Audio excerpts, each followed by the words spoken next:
Hello, everyone. Welcome to our fourth virtual event in our Bad Sydney Crime Writers Festival series of bad interviews with crime writers.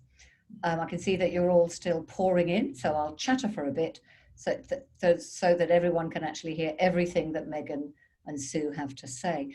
My name's Catherine Dupoulou-Ménager, and I'm the Artistic Director of Bad Sydney Crime Writers Festival. This is our last event before we actually have our online festival from the 10th to the 13th of September. So if you haven't yet got your tickets, jump online, Bad Sydney, and you can find them.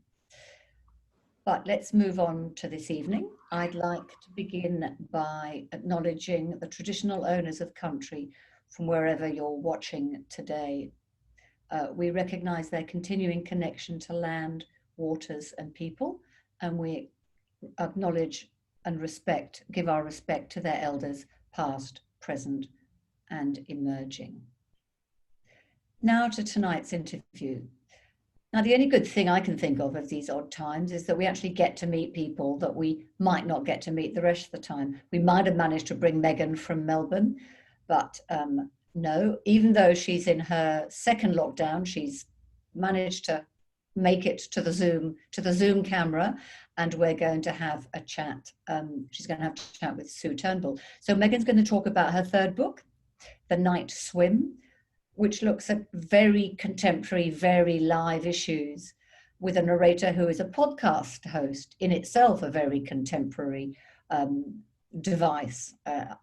I'm very struck by how each of your books, how different each of your books are, Megan. Similarities, but lots of differences. So I'm really looking forward to hearing more about this one.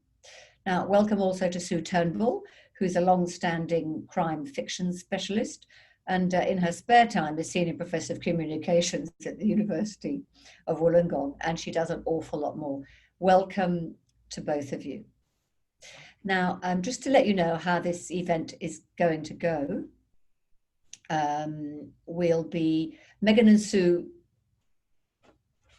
Megan and Sue will talk for about 40 to 45 minutes. Hold on to your questions for about 40 minutes. Sue will remind you to start asking them in the Q&A facility, so you can do that. And then she'll try and get through as many questions as she can in the time. And I'll come back to say goodbye at the end. Have a wonderful evening. Thank you, Catherine, and welcome, Megan. Delighted to be talking to you again. And just to let people know that I've been warned a couple of times in the last 10 minutes that my internet connection is unstable. So if for any reason I freeze or drop out of view, just hang in there, because Catherine is ready to move back in, or Megan, you can just riff and play jazz, tap dance furiously in front of the camera. But I think it might be high wind. I'm not sure what it is, but God bless the NBN. Anyway, Megan, let's talk about your books, The Night Swim, the third one.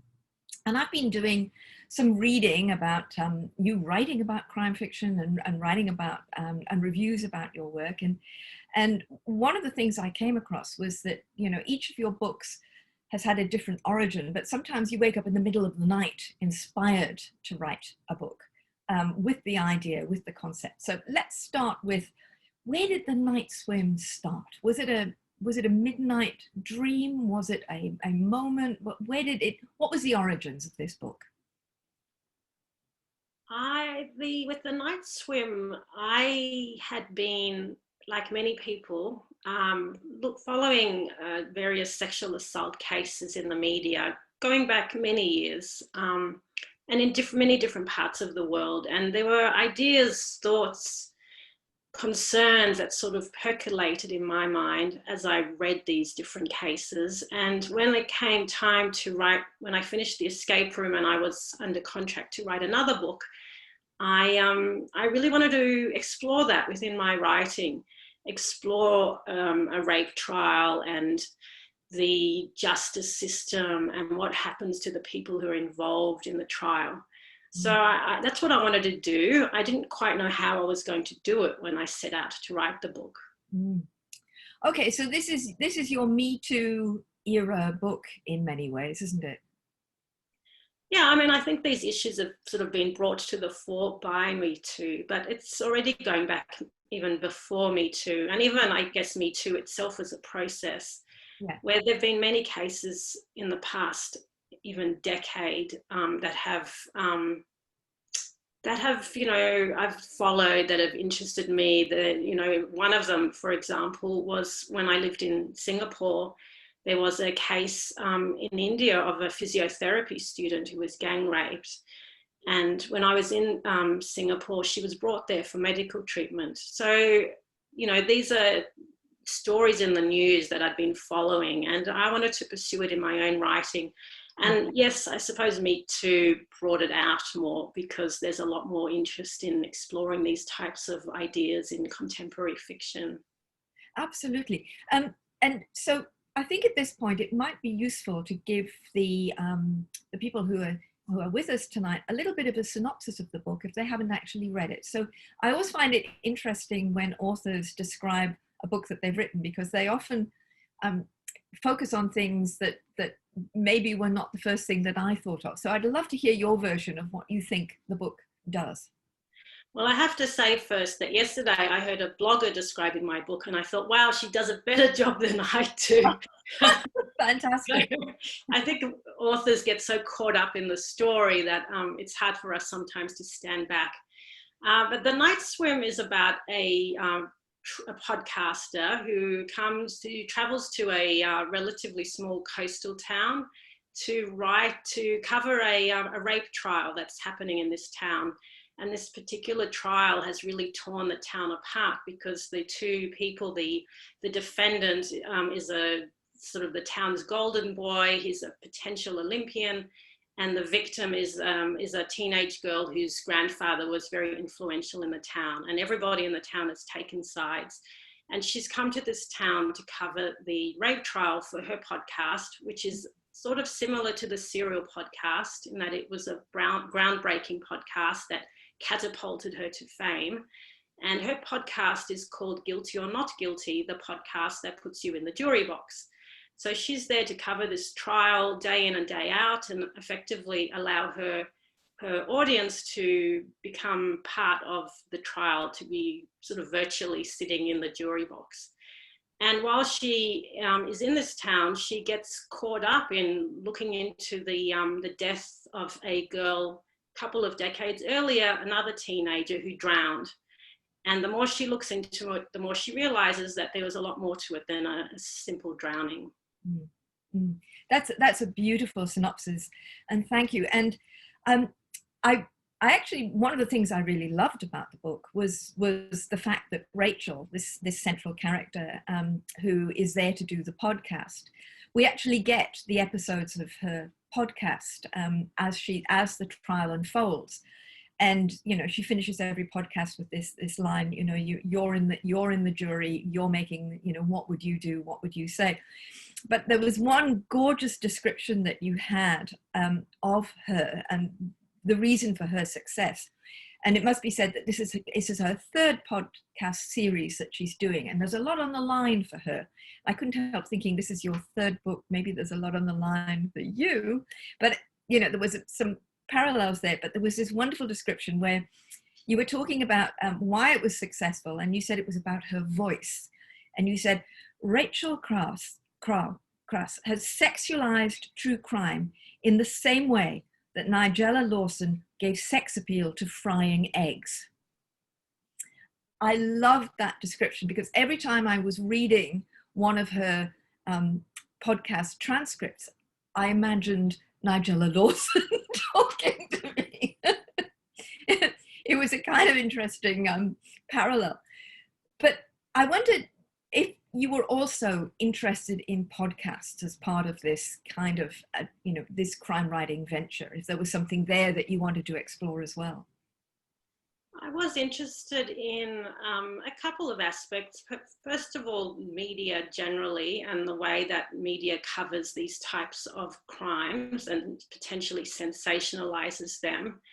And also maybe a broader look at podcasts where, You know, you might have a podcast that covers a particular crime and it catapults the podcaster to fame, but really they're kind of benefiting from somebody else's tragedy.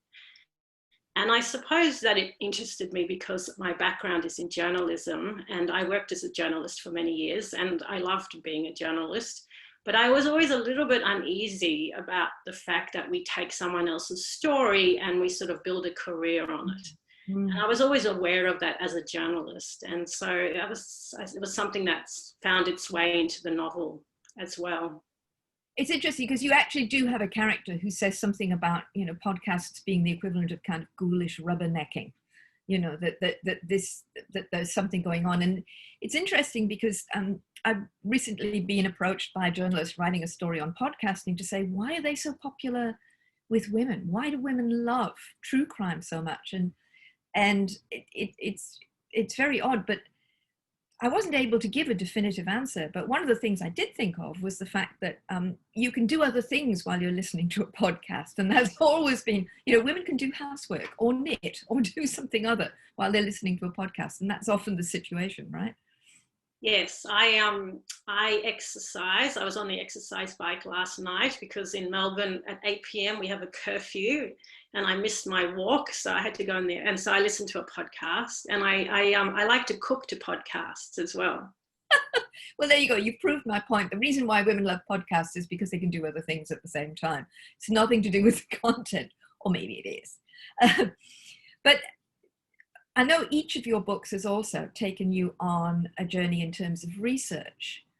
So I wanted to know where this one took you in terms of research. You mentioned before that you were having to look at rape trials and various other things like that. Sometimes your research takes you into uncomfortable places, right? Yeah, and this novel in particular, because of the subject matter, because it was on sexual assault, and I did read a lot of courtroom transcripts, and I spoke to a lot of people who are involved in these types of trials. And so it is pretty grim research, but it was important for me to get it right. So I put a lot of time and effort into it. And just generally, when I wrote this novel, I have this strange writing technique. I don't know. I'm still learning as a writer. I think it's probably a constant process for any writer. But when I write a novel, I tend to kind of almost insert myself in the story and look at things from the perspective of characters. So in this type of novel, it was, you know, it's pretty grim spending a year walking in the footsteps of some of the, you know, for example, of a sexual assault survivor and her family, and kind of looking at things from their perspective, which is how I kind of find my way through the plot. Finding your way through the plot, that's kind of interesting, because I think you have said in the past that you're not a plotter, that you start with an idea, and like Lee Child, who's a great admirer of your books, you write to find out what happens. Yeah, I do. I really wish I was a plotter, but I think it wouldn't work for me if I was.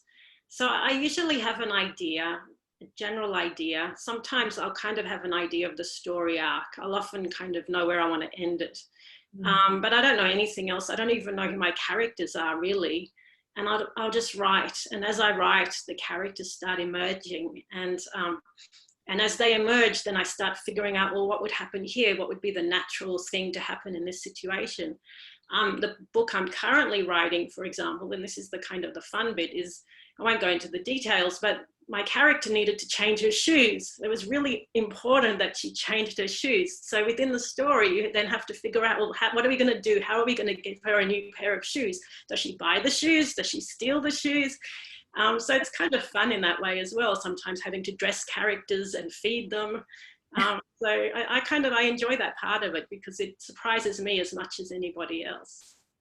And it's interesting, isn't it? Because, I mean, it's one of the reasons why we encourage people to read fiction or to go to the theatre, that whole idea of imaginatively entering another world, of going into the head of a character and seeing the world from their point of view. But you're saying you do it for all the characters, right? Yeah, because I mean, I often write in first person as well, but because I don't have a plot, I often have to sort of say to myself, well, what would you do now? What would the the average person do in this situation? What's the most logical thing to happen now? So I have to kind of sort of stand in the character's shoes and figure it out. Yeah. So that's what I do. In the Night Swim, the town itself, Neapolis, is a fictional town, and in my head, I created this fictional town. Yeah. To the point where I can see it in my mind, and sometimes I'll be writing and I'll say, oh no, they can't go in that direction because the beach isn't there, they have to go north. So in my mind, this whole world exists. It's interesting that, I mean, is there a reason that you choose fictional places rather than actual real places? I would have thought that choosing a real place would allow you more opportunities to do research, obviously not in COVID era, but to actually go to places and research them.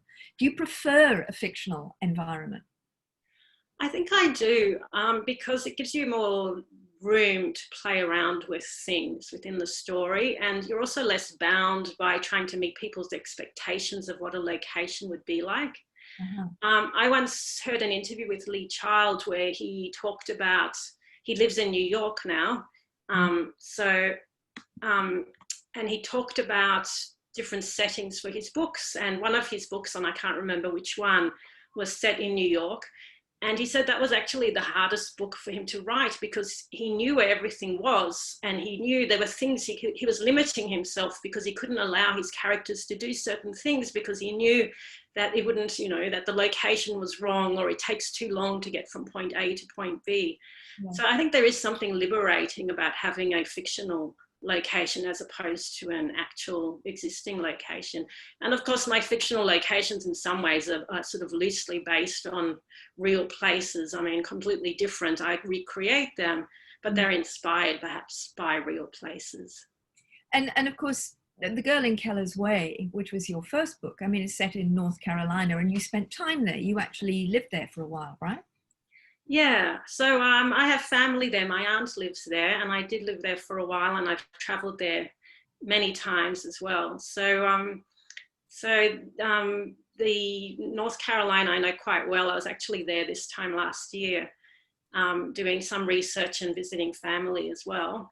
And it just, for me, in that particular story of The Girl in Keller's Way, it worked really well in terms of the location. And as it happens for the Night Swim too, because it's this, the coastline there is this very wild Atlantic coastline with lots of estuaries and not particularly well known or well populated. And it's hit, in hurricane season, it's frequently hit by hurricanes. It has a very interesting history. So in terms of setting it, it was quite good too for me. And it was interesting as well to research it. Yeah, I mean, the idea of a fictional place setting that resembles something that everybody knows. I mean, we go to Agatha Christie and her cozy set in fictional villages that we all recognize immediately as a kind of quintessential English village. I mean, even though I realized that your place was fictional, I knew where it was, and I had a sense of place and a sense of what it might be like. But I also wondered if the decision to set your books in America is a deliberate decision in terms of kind of marketing the books. Is there a reason why you would prefer to set books in the States than in Australia? The Night Swim there's always a reason. So the Night Swim, well, first of all, it was actually the second book that was, I signed with St. Martin's in the US. So they were quite keen to have a book set in the US. Yeah. But as it happens with this, it's a rape trial where you have a podcaster who's covering the trial day in and day out. Mm-hmm. And in fact, I gave the manuscript to my father, who's a retired lawyer, and he's a huge reader of crime, and gave it to him, and he called me up. I give it to him and then I don't hear from him for 3 or 4 days, and I'm a nervous wreck. And that's what I did. And I gave it to him, and I got a call after 3 days, and he said to me, he loved it, it's fantastic. He said, but there's a huge problem. And I said, well, what's the problem? And he said, well, you can't cover a rape trial like that. And I said, well, you can't in Australia, Dad, but you can in America. So, that I couldn't have written that book if it was set in Australia. In the escape room, it was said about, it's about greed and the world of, Wall Street, high finance. And New York seemed like the right place to put it. Mm. And The Girl in Keller's Way, it just sort of worked that way, that it was this small town kind of college setting, which you don't really get in Australia. No. But beyond that, I'm an Australian writer, but I spent most of my life living abroad, certainly most of my adult life. And I have to say that, and maybe that'll change, but when I wrote The Girl in Keller's Way, which was my first one, I recently returned to Australia after living abroad since I was effectively a teenager. And so I just didn't feel like I really was able to capture the Australian voice the way, some other Australian writers who Chris Hammer, for example, who have covered these areas as journalists and know them inside and out. Yeah. I didn't feel like I didn't have the confidence to do that. In fact, I spent most of my career in the Middle East. I'd be more comfortable setting a book there than here. But that was a few years back, so it could change. Let's talk about being a journalist for a while, because there's obviously a whole set of skills as a journalist you've brought to the books. But the transition from doing journalism to fiction is a huge one, and you've managed it so beautifully in that your books are, I really admire and love reading your books. But tell us about what being a journalist has given you that you're able to put into the books, or that have fed into the craft of writing crime. It's a double-edged sword, I think, because it does help me in many respects. I think one of the hardest parts of writing a novel is actually the discipline of writing a novel. And so when you're a journalist and you're used to working with deadlines and producing, articles and so on, you're used to that discipline. And of course, there's things about sort of wordsmithery and structure and all of that. And of course, research as well is something that comes in, very naturally for me. But where it works against me, and I've been told, I think by a literary agent once told me that it's very hard sometimes for journalists to make a transition to fiction. And I think the reason is, and I struggle with it sometimes, is you spend a whole career writing about fact and checking and double checking and making sure to be completely accurate.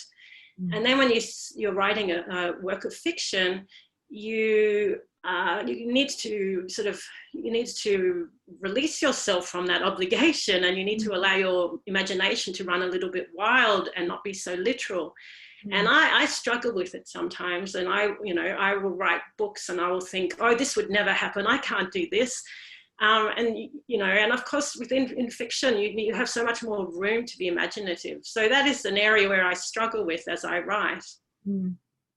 Yeah, it's the discipline, and part of it is that discipline of sitting down and writing, and just rather than worrying about it, right?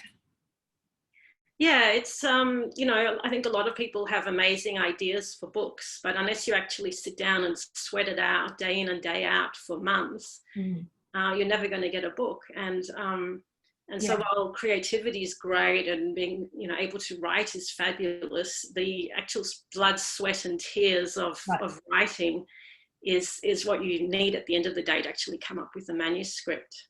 Absolutely. And let me push that a little bit further. Can you remember what the first day was on the night swim? Where did you start? I mean, I'd just be really interested in that process thing. Oh, I had a false start. So when I started the night swim initially, I wanted to write it from the perspective of a juror. And in fact, I had a name for the book. It was my name was The Fifth Juror, and I pitched it to my publishers, and then can't remember who, but some very famous writer, can't remember which one, came out. We saw pre-publicity that a book called The Fifth Juror was coming out.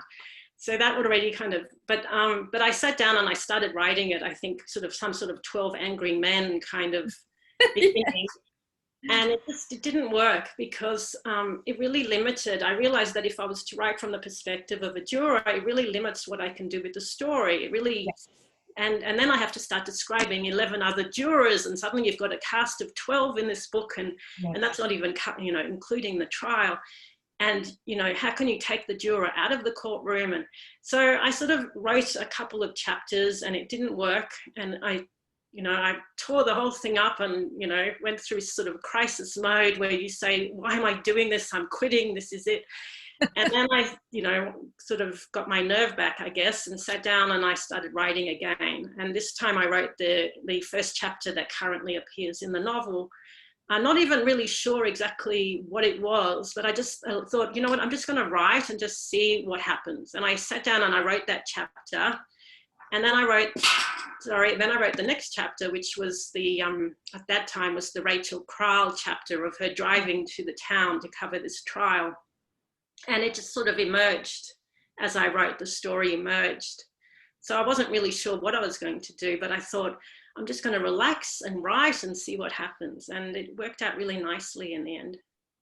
Well, I've just opened that first page again, and you're starting with Hannah, who is the younger sister of the young woman who was killed many years ago. And you begin in the first person. And it's got one of those great first sentences, you know, that one tells would-be crime writers that, you know, if you're going to engage a reader, you've got to do it within the first paragraph or so. And your first line is, it was Jenny's death that killed my mother. Killed her as good as if she'd been shot in the chest with a 12-gauge shotgun. The doctor said it was cancer, but I saw the will to live drain out of her the moment the policeman knocked on the door. That's such a vivid beginning. And you're saying that was where you started. Yeah, so when I went to try it a second time after sort of failing miserably the first time, I just thought, I'm just going to write and just see what comes out. And that's where I started. And that chapter just evolved itself and it sort of set the story, because now I suddenly had two characters. I had Hannah and the sister who's now come back to this town for the trial. And I had her older sister, Jenny, who died all those years ago. And I had their mother as well. And just as from there, the story really flowed. And then you have Rachel, whose story is presented in the third person, except when she gets to do her podcasts, which are in the first person. So you're playing around with voice a lot in this book. And in fact, you play around with voice quite a lot. There's obviously something that you like about those shifting perspectives and that shifting tone. Yeah, I do. It's quite fun to write different voices and have different perspectives. I really enjoyed in this book writing the podcast chapters and really tonally getting that right and getting a really strong voice for the podcast and creating these very distinct voices. And that's really, I find, I guess when I write, I look for challenges, and that was really challenging doing that and then sustaining it. Mm. And then the other thing that I look for is I try and use the narratives to build out the story. So that was something else that was quite challenging as well, is making sure that each chapter moved the story forward as well. Well, I know that you said that, you know, you write without having a kind of plot. You know, you've got your starting point and you've got some sort of story arc. But when I read The Night Swim or I read The Escape Room or The Girl from Keller's Way, what strikes me about these books is how artfully they are structured. So where does that structuring happen? Does it happen in the first draft, or does it gradually emerge, or is it something that you come to afterwards in the revision process?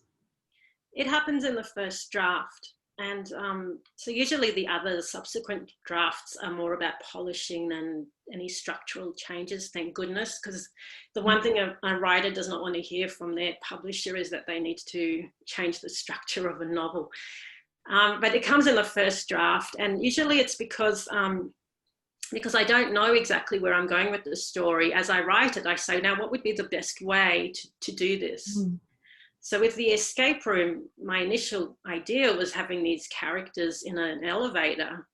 And then sort of within a couple of chapters, I realized I can't keep them in an elevator for, 90,000 words of elevator. People will die. I mean, how many times can you describe, black and dark and grim and gloomy and dim? And so I thought, no, that's not working. So as I wrote, I realized, no, I need to have another narrative that then explains the backstory. And that's how Sarah Hall's narrative came about.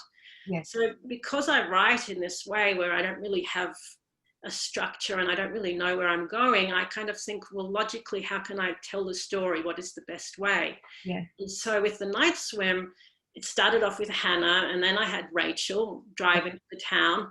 And then I thought, well, she's a podcaster, and how can I tell the story of the trial? Do I have to sit there giving every detail?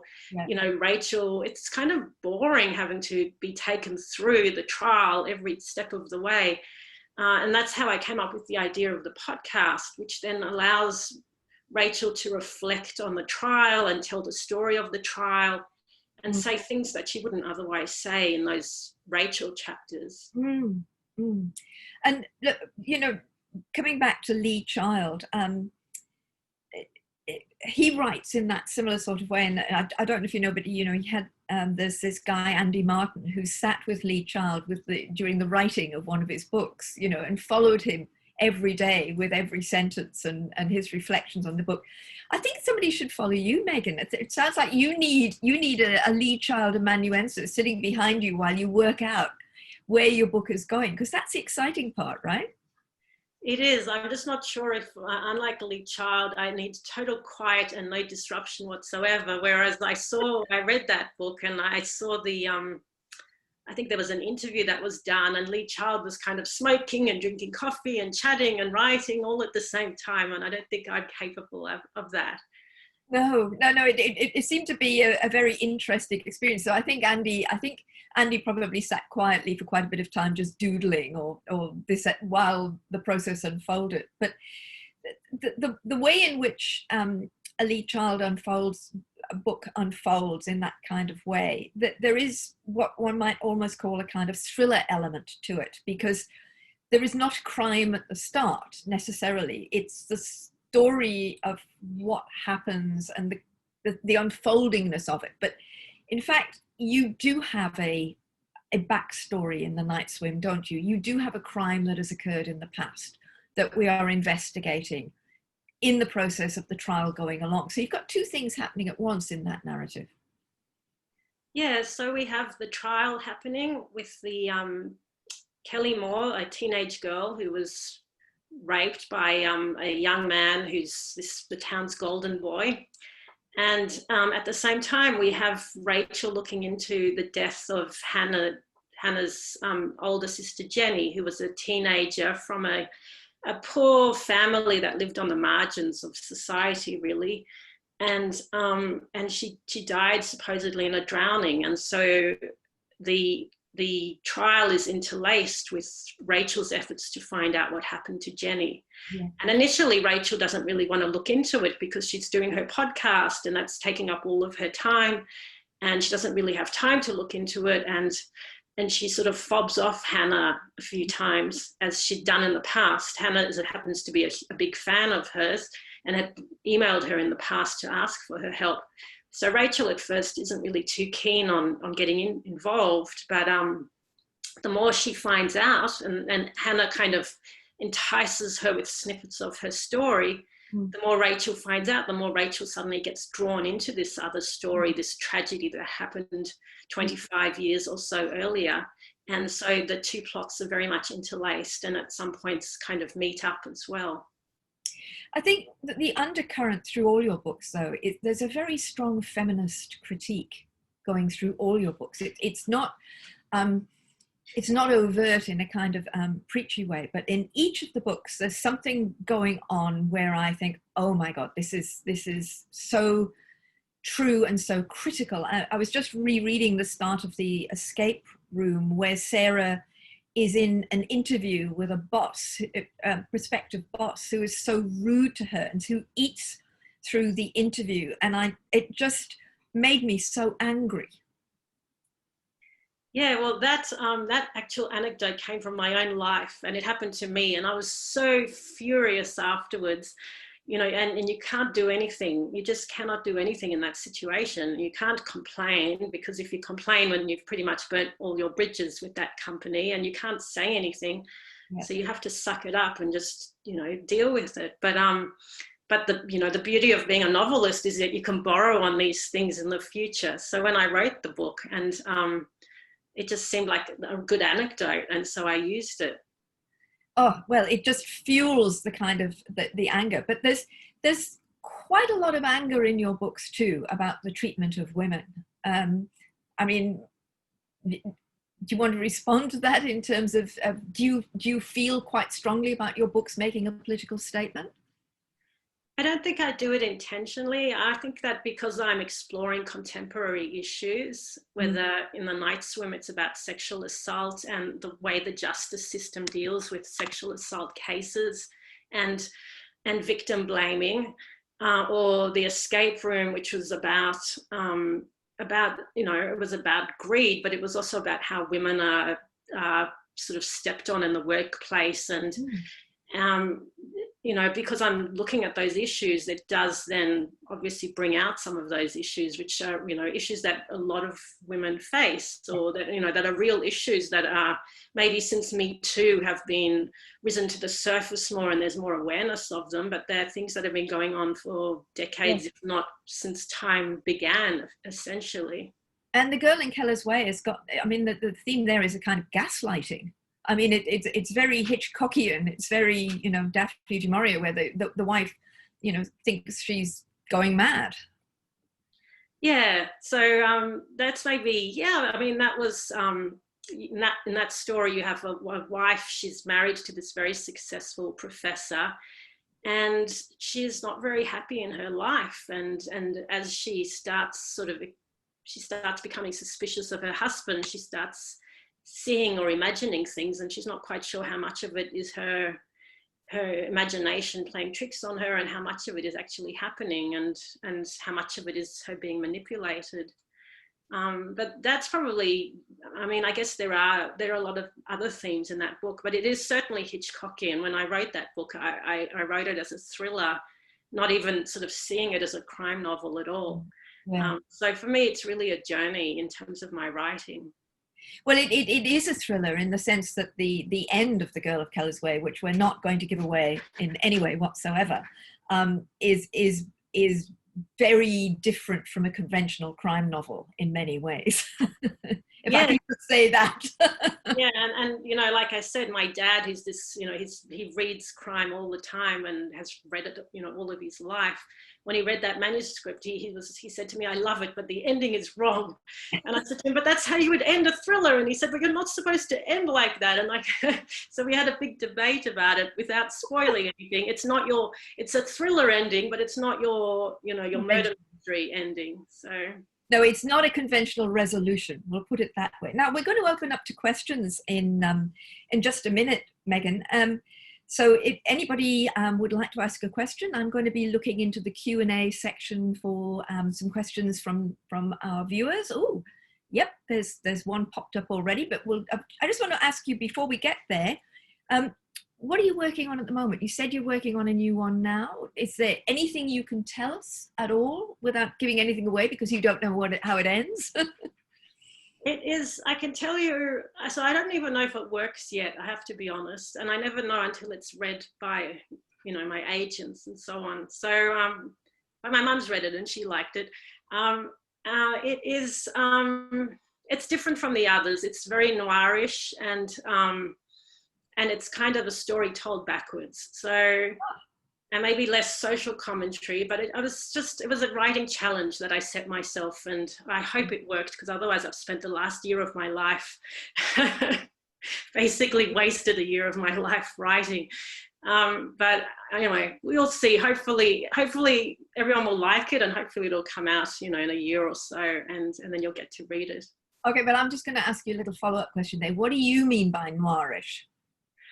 Noirish, very dark in some ways, and it's quite a dark story, and it's very much about one person's struggle, I guess, against the world in some ways. Okay, well, the minute you said world, I went, okay, because in my view, noir is always a very dystopian view of the world. In noir, nothing good can ever happen. Yes, and it's a lot like that. Oh, so we'll look forward to a very cheerful read then. No, I'm sure it'll be wonderful. Anyway, look, we've got a question from Bill Barnes, who says, "I'm currently reading Chris Hammer's second novel, and for me it works in some places and doesn't work in others." I agree with you, Bill. I'm getting interested in novels written by journalists or former journalists. I'm assuming the interaction between writer and literary editor is vastly different compared to that between a journalist and a sub-editor. How did you find that transition? I think it depends on the writer and the editor. I've always had really great relationships with my editors, and as a writer, I'm very open to editing my books. Some writers are not. Some writers really, really do not want to change anything, and maybe they're right because maybe they've written it perfectly. I tend to be more flexible in how I look at it. I think I'll stand my ground sometimes. They might ask for a change here or there and I'll stand my ground, but usually I'm quite receptive. And the reason is because you sort of immerse yourself in this project, and sometimes writing 12 plus hours a day, every day for months on end, and you lose perspective. And it's very hard then to come back and look at it from the perspective of a reader. So when I do get my editorial notes, I really take them to heart because I know that this is the first time it's being looked at by somebody else and from a different perspective, and so I take that into account. And I've really been lucky. I've worked with editors in Australia with Penguin and with St. Martin's in the US, and they've just been fabulous. It's actually been one of the best parts of writing the novel is actually the editorial process. How interesting.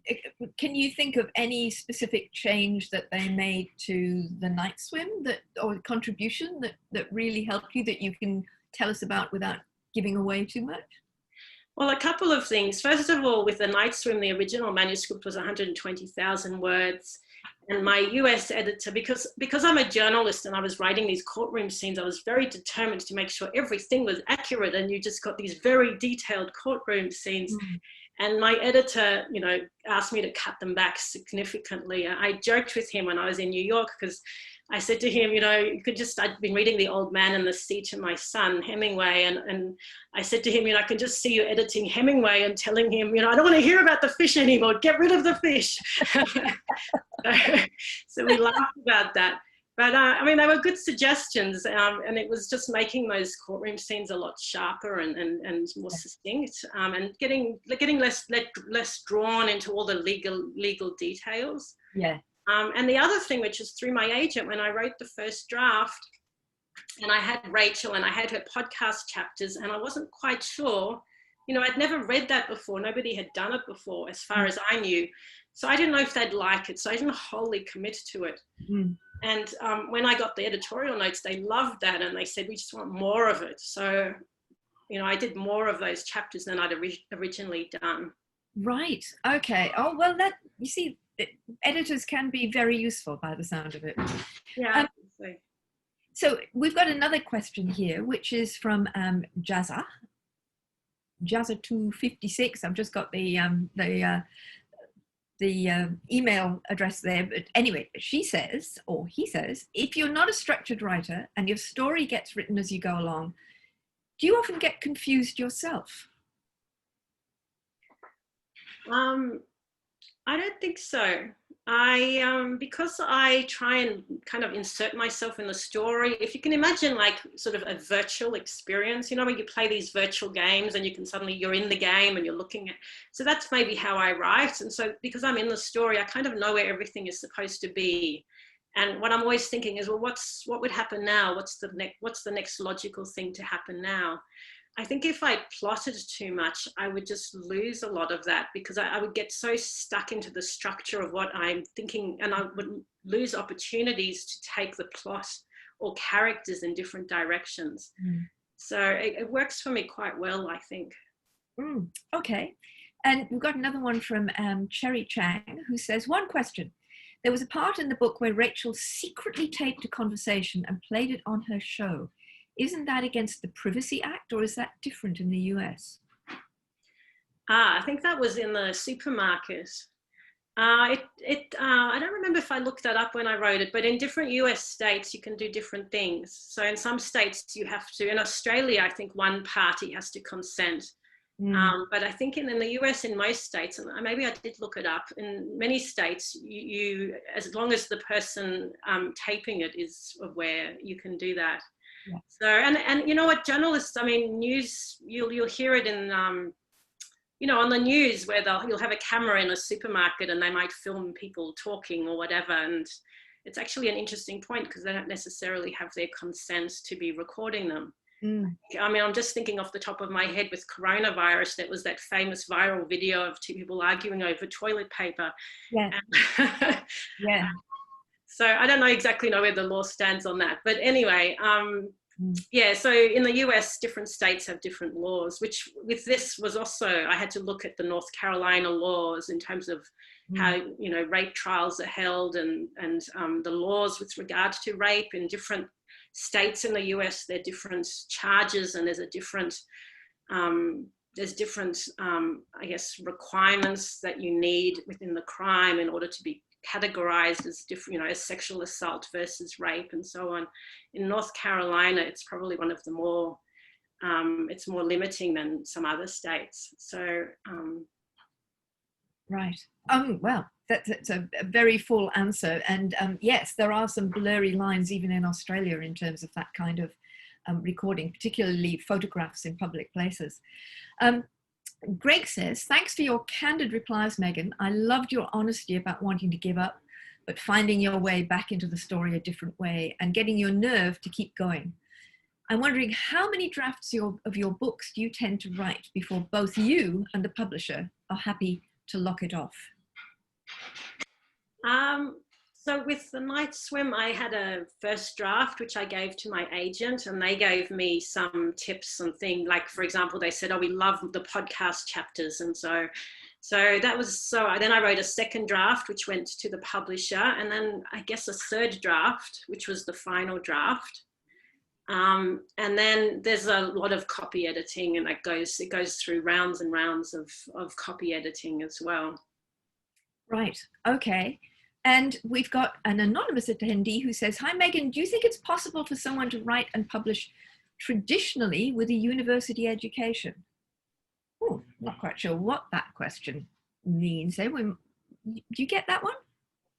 Possible to write and publish traditionally with a university education? I think it means as opposed to being a journalist. Oh, I see. Yeah, look, I think, you know, so many authors most authors, in fact, don't have a background in journalism. So, you know, when I think some of my favorite books are written by people who are in completely different professions. There was a book, I think it's called Cutting for Stone, which is written by a doctor. So I think it really doesn't matter what your professional background is. If you're a writer, you have an idea and you're willing to sit down and do the hard yards of writing it. Absolutely. No, I think you're right. And you know, we have many examples of people coming from different professions to writing crime fiction and putting that in wonderful ways that illuminate their books. I can think of a number of examples that I've come across recently of doctors or psychiatrists or others who've brought that to bear in terms of their crime fiction writing. Hermione asks, do you think that you will ever write in any other genre other than the crime thriller genre? I would, well, first of all, my first two manuscripts, which haven't been published, are both espionage novels. One of them is a historic espionage novel because it's set during World War II, and I always wanted to write. I used to read these books when I was a kid, you know, Ken Follett and all of that. And I always wanted to write a book set in that period. It's actually a genre that I love, the espionage thrillers. So certainly that, and maybe, maybe at some point, and I love history. So, you know, so I don't really try and limit myself, but certainly when you're writing a commercial fiction, there's an expectation that you'll write in a certain genre. The readers have an expectation of what kind of book they're going to get. Mm. So it does make it difficult to move away from that. It doesn't mean that you can't, but at least until I've built up a name, I guess, for myself, I expect I'll be writing in the current genre that I'm writing in. So was that a 3-book contract, the 3 that you've just done, or not? And in the sense of you're ongoing with another contract now, but was it the same contract for those 3 books? No, they were different contracts and with different publishers. And that's the interesting thing about publishing is you know, they sell rights for books in different countries. So you'd end up having multiple publishers, sometimes competing publishing houses. You know, I'm published by Macmillan in the US and Penguin, Yep. Random House in Australia. So, so it all, you know, it works out differently depending on the country that you're publishing in. Yeah. Okay, we've got a lovely question here. What are your favorite parts about the writing process? I love writing dialogue. I really enjoy that. You know, in the night swim, I really enjoyed having different voices and really trying to be faithful to those voices. And what I love is I love polishing the manuscript. So the first draft, maybe because I don't know what I'm writing exactly, and you know, is a totally nerve-wracking experience for me. I'm a complete nervous wreck the whole time. Because I just don't know if I'll have anything at the end of it, and it's stressful. It's very, very stressful. But once I have a draft that I'm happy with, then you know the next draft is a lot of fun to write, because that's where you get to polish it and you get to bring out characters and improve on the plot and all of that, and that's a lot of fun. Right. Okay. And another question about writing: do you ever get stuck when you're writing, or lose enthusiasm for the story? And what do you do to push through when you get stuck, if you get stuck? I do get stuck. In the current one I'm doing, I've been stuck a bit partly because of it's a complicated novel to write, but it's all very mysterious. But secondly, because I've been writing it during the lockdown and I've had kids at home, and it's just, I haven't had headspace to think sometimes you just have no space. And so I have gotten stuck, and generally what I do is you leave it to percolate for a few days. What I found helps is doing something else. You know, the other day I was stuck a little bit and I cleaned all my bathrooms. Or weeding is really good, or painting fences. I did once when I wrote The Girl in Keller's Way and I got stuck. So they do say that if you're using a different part of your brain, then that part that's trying to figure it out will then come up with the ideas. Whereas if you sit in front of your computer and try and force it out, it just doesn't happen. No, I agree with you. Cleaning for me is really, really great when I get stuck, because at least you accomplish something. That's right. And there's a sense you've improved things. And in fact, often I get my best ideas while I'm doing the washing up, which is, you know, I think many people have that experience. And we've got a lovely question here from Greg Moriarty, who says, is there a crime novel thriller you wish you'd written? And he says, mine is Misery. I love Misery. Mine would be, you know, the book that inspired my journey, which is Rebecca. I think that is such a fabulous book, and the characters are gorgeous, and the dialogue, it's just, you know, such a magnificent book. And I believe it was written in a 5-week period. By Daphne du Maurier went away to get away from her kids and wrote it in 5 weeks or something. It's beautiful. To me, it's perfection. Isn't that interesting? Yeah, I think I've got a copy of that sitting on my shelf somewhere. Maybe I should go to bed with that tonight. It's a long time since I read a Daphne du Maurier. It might be time. Thank you. We've got another question from M, who says, do you ever see yourself in the future writing a non-fiction account of a real crime event as an investigative journalist, writing about a disappearance or an unsolved murder? I have never thought of doing that, I have to admit. I mean, never say never. I mean, I thought about writing non-fiction before, but not true crime. You know, it's funny because I write crime, but it kind of terrifies me as well sometimes. And I do know, I remember I used to read a bit of true crime, and it just used to be, I think I remember once reading a thing on Ted Bundy, and it was just sort of terrifying for days afterwards. So you have to kind of protect yourself a little bit. And so I'm not sure if I wrote non-fiction, I don't think it would be true crime. Right. Okay, more likely history then, by the sound of it. Possibly, yeah. Okay. Well, we're coming to the end of the questions. Nobody else seems to have another one popping up there. So I think we're probably going to just wrap things up in a minute or two. So Megan, is there anything that we haven't touched on that you would like to add to your story about the night swim or where you're going? I think you touched on a lot, but I guess one thing that you sort of talked about before this started was how my books seem to be quite different. Each one is different. Yes. We didn't talk about that too much, but I don't know, for me, writing is a journey, and I can't, when I write a book, I don't necessarily want to revisit those themes again. I mean, maybe if I was to do a sequel or something, but I wouldn't want to kind of do a rehash of the same thing in a different place, but effectively the same kind of concept. And in some ways it would be easier. It would make my life a lot easier. But when you write, it's such a commitment of time, and you know, it sort of takes over your life. So for me, at least, I like to challenge myself, both in terms of my writing and in terms of learning new things as well. Whereas, you know, in the escape room, I learned all about the world of corporate finance, greed, and, you know, all sorts of sort of issues to do with the treatment of women in the workplace and so on, and the lives of Wall Street bankers. In the night swim, I learned a lot about the judicial process for these types of trials, and what happens to the people who are involved, from the lawyers to the judges to the victims and their families, and from a psychological point of view and in terms of their life. So for me, it's a journey in terms of learning as well. And so I don't think I would rehash the same thing in a different way, just to kind of stay within the micro genre that I'm writing in. So we're unlikely to see a series character or book series coming from you. We're likely to have a new adventure, a new journey with every book, by the sound of it. Possibly, but for example, Rachel Kral, I think, is a great character. I really love her as a character.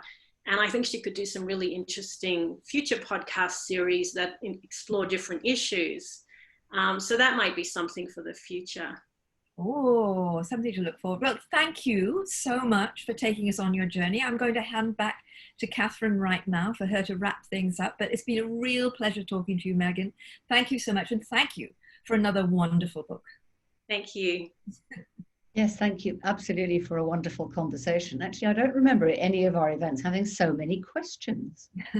Questions came thick and thin. It was really good. And I love the idea of you painting the fence when you, it's not so much a displacement activity as a replacement and moving on activity. I think that's wonderful and really just lots of fun. So to the audience, if you don't yet have your own copy of any of Megan's books, I think you should get them straight away. But I've not read, so I've read your first book and your last book, but not your middle book. So that's what I need. That's what I'll be doing. You can get them from our bookshop partner, Better Read Than Dead. You'll find everything there, and they will send them to you post-free, which is always very nice. So I'll end by reminding everyone of the Bad Sydney Crime Writers Festivals. And I say festivals because COVID has meant that there are 2 this year. We hope to be face-to-face with people in November. And I mean, you must be suffering from that more than we are, Megan, the face-to-face thing, given that you're in lockdown. But so we've got a great 4-day program lined up, and we hope to be able to see people. But November is a long time away. So next month, from the 10th to the 13th of September, we've got a mini International Writers Festival. They were coming anyway, and we thought, let's keep them with us rather than saying goodbye. So we've got 7 writers from the US, from the UK, and from Scandinavia. And in fact, Sue, who, as you know now, if you didn't before, is a fantastic interviewer and really gives you new perspectives on a book you've already read, which I think is a huge skill. And Sue does it brilliantly. Sue will be interviewing a couple of people. So Nesbo will be opening the festival, and we have several other writers. So if you haven't got your tickets yet, jump online and grab a pass or tickets for your favorite writers. I'll just thank Sue and Meg again. Thank you so much for, as I said, really getting the best out of a writer, asking the best questions and giving really generous and full answers. People can sometimes be a bit, yes, no, next, but you didn't do that at all. And I'm sure everybody's enjoyed the whole evening as much as I have. looking forward to seeing the audience again, and I hope we get to meet one day in the flesh, Megan. I hope so too. Thank you. Thank you. Goodbye, everyone. Bye, everyone.